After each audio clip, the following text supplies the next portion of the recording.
Et salut à tous, on se retrouve aujourd'hui pour les résultats de SmackDown du 27 mai 2022.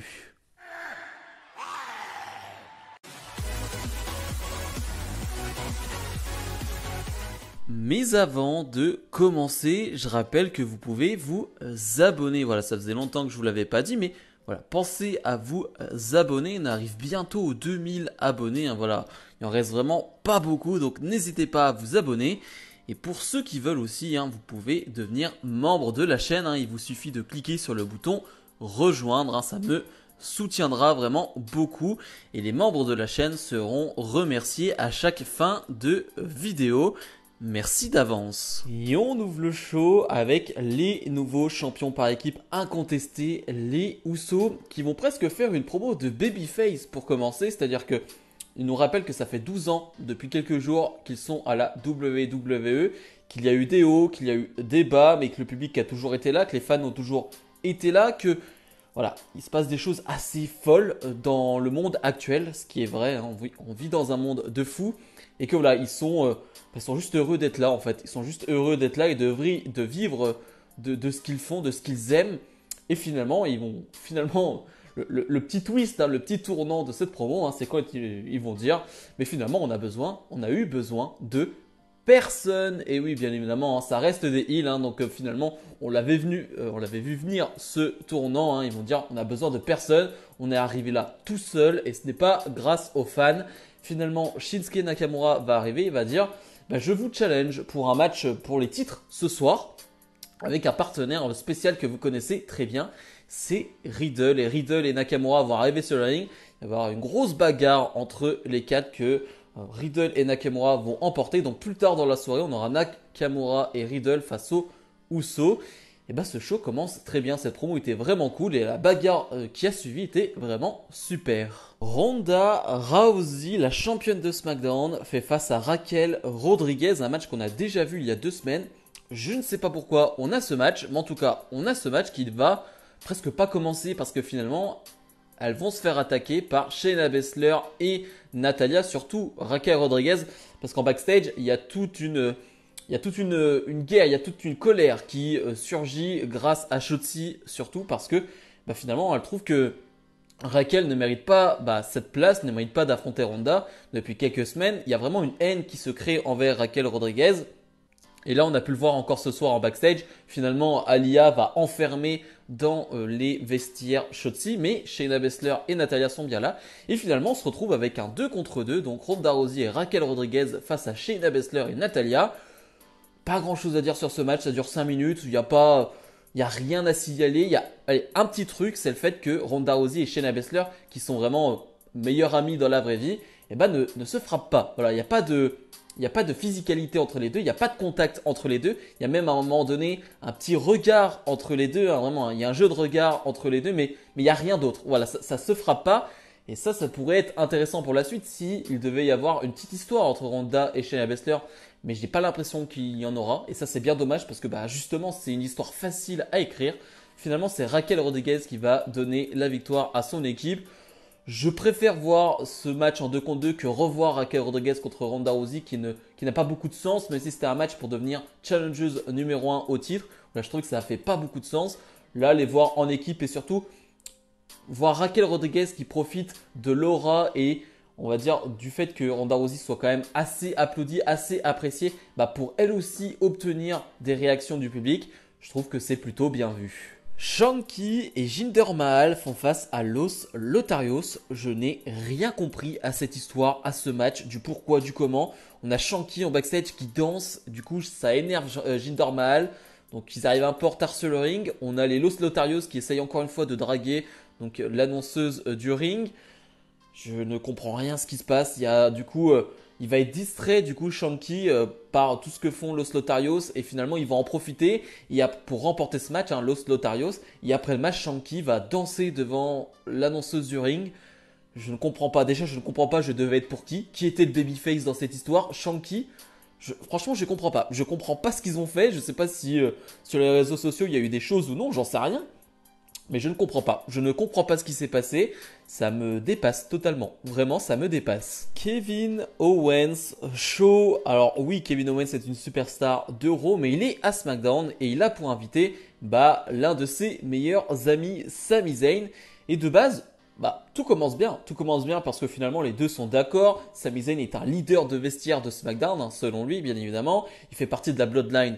Selon lui, bien évidemment, ils sont d'accord là-dessus. Kevin Owens qui met d'accord, on va dire, qui met tout le monde d'accord en disant que Elias et Ezekiel ne sont, enfin, c'est la même personne tout simplement. Sami Zayn est d'accord avec lui, donc tout se passe bien. Vraiment, on est dans le meilleur du monde et vraiment c'est beau, hein, c'est très très beau entre les deux. Et finalement, Kevin Owens va lui dire, mais j'aurais besoin de toi à Raw parce que j'aurais besoin de toi pour dénicher vraiment le vrai du faux et de battre tous ces menteurs. Et finalement, Sami Zayn va dire, bah non, moi j'ai mon boulot avec la Bloodline, je suis très bien. Et là, ça va un peu énerver Kevin Owens qui va lui dire, mais t'es pas vraiment avec la Bloodline, tu sais, t'es très naïve là, tu sais, t'as vraiment l'air d'un débile là pour le coup parce que tout le monde sait que tu n'es pas avec la Bloodline, tu ne fais pas partie d'eux. Regarde, si j'appelle la Bloodline, ils ne viennent pas t'aider. Et finalement, ça va énerver Sami Zayn qui va dire, mais tu sais, finalement, je sais très bien que depuis le début, Elias et Ezekiel, ce n'est pas la même personne, hein, c'est bien son frère. Bref, c'est un peu la guerre entre les deux, hein, ça partait plutôt bien, mais ça finit très mal. Et les deux vont finalement se bousculer. Et Kevin Owens va s'énerver et va finalement porter deux stunners à deux membres de la production. J'ai trouvé ce segment très cool. Je ne sais pas ce que ça laisse présager pour la suite, pour le coup. S'il y a une suite entre les deux, je n'en sais rien. Mais il était cool comme segment, mais s'il y a une suite, ce serait quand même mieux. Le champion intercontinental Ricochet fait équipe avec Drew Gulak pour faire face à Gunther et Ludwig Kaiser. Un match qui fait plutôt sens parce que la semaine dernière, Ricochet était venu en aide à Drew Gulak. Donc ça fait sens. Et le match, par contre, est particulier. C'est-à-dire qu'on voit à peine Ricochet sur le ring. Vraiment à peine. Mais de ce qu'on voit, c'est toujours cool, hein, parce que c'est Ricochet. Mais on le voit vraiment très peu. Le match est vraiment très court. Parce que finalement, Gunther et Ludwig Kaiser l'emportent facilement. Mais très très facilement. Alors bien évidemment, c'est Drew Gulak qui va prendre le tombé. Il va même pas prendre le tombé de Gunther. Il va prendre le tombé de Ludwig Kaiser. Je trouve ça plutôt malin pour nous montrer que Ludwig Kaiser lui aussi est au niveau et lui aussi est capable de battre n'importe qui. Donc ça, je trouve que c'est plutôt malin en termes de storyline. Mais pour le coup, c'est vrai que Ricochet, il fait pas grand chose dans le match, il est vite écarté et il laisse Drew Gulak se faire battre facilement. Je m'attendais un peu plus de suspense pour le final. Donc ça m'a un poil déçu. Après le match, ils vont s'en prendre à Ricochet, un gros big boot dans la tête et finalement ils vont s'en prendre à Drew Gulak aussi.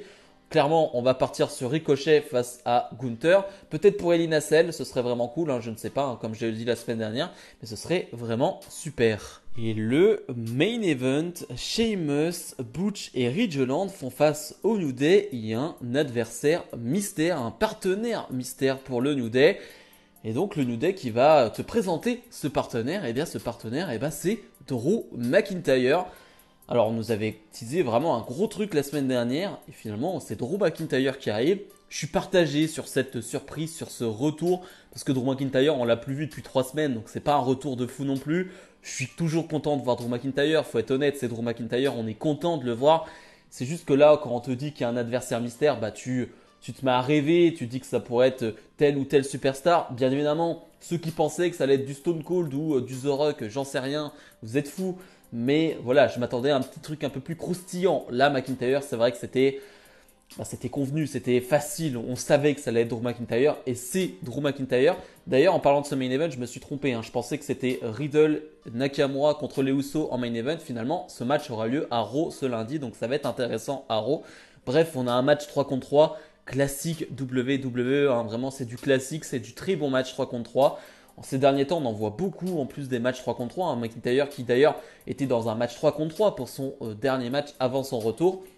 Donc c'est du classique. On a le hot tag de Drew McIntyre qui va finalement même laisser donner la victoire à Xavier Woods. Xavier Woods qui va porter une grosse descente du coup d'un magnifique. Et c'est lui qui va donner la victoire à son équipe. On va finalement voir McIntyre danser avec le New Day pour terminer le show. Ça ne dérange pas qu'il danse comme ça, qu'il a l'air un peu d'un idiot, mais ça me gêne pas, c'est juste dans la situation là, c'est pas très grave. Il ira, j'espère, plus haut dans la carte plus tard parce que j'ai l'impression qu'il est emprisonné dans la mid-card McIntyre depuis quelques mois et qu'il s'en échappe pas. Il a beau faire des retours, il a beau partir, revenir. À chaque fois qu'il revient, il se retrouve dans la mid-card. Et ça, c'est quand même pas bon signe quand t'es Drew McIntyre de se retrouver à chaque fois dans la mid-card. Parce que oui, le New Day, c'est le New Day, mais t'es quand même dans la mid-card, même si là, t'étais dans le main event. Bilan de ce SmackDown. Un show classique. Voilà, pas de surprise, pas de nouveauté. Pourtant, les promos sont bonnes. Je trouve qu'il y a vraiment de bonnes promos. Hein. Je pense à celle des Usos et celle de Kevin Owens et Sami Zayn, où vraiment je prends du plaisir. Il y a une promo aussi de Max Dupri, donc Elite Knight en backstage qui va faire venir de nouveaux talents. Ça, c'est cool aussi.